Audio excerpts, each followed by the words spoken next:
మనం ఇప్పుడు పట్టు విడుపు గురించి మాట్లాడుకుందాం. పట్టు విడుపు అనేవి రెండు విజయానికి సంకేతాలే.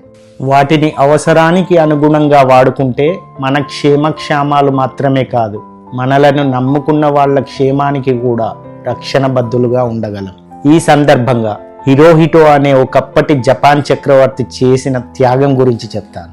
తాను రెండో ప్రపంచ యుద్ధం సందర్భంగా ఎండ్యూరింగ్ ది అన్ఎండ్యూరబుల్, సహించరానిది సహించడం అని చెప్తూ ఓటమి నచ్చని గెలుపే తన ధ్యేయంగా భావించే చక్రవర్తి కూడా లొంగుబాటు తప్పదని ఎంతో సంయమనంతో విడుపు ప్రదర్శించి మరింత వినాశనం బాధలను నివారించడానికి ఆ లొంగుబాటును ఓటమిగా కాకుండా శాంతి మరియు మనుగడ కోసం తీసుకున్న త్యాగంగా అభివర్ణించి చెప్పిన సందర్భం అది. అందుకే నిజమైన విజయం దిశగా నడిపే శక్తులు ఈ రెండు, అంటే పట్టు విడుపు అని చెప్పవచ్చు. సమయోచితంగా ఏది అవసరమో అది తెలుసుకుని ఆచరించడం ఒక మహోన్నతమైన జ్ఞానం.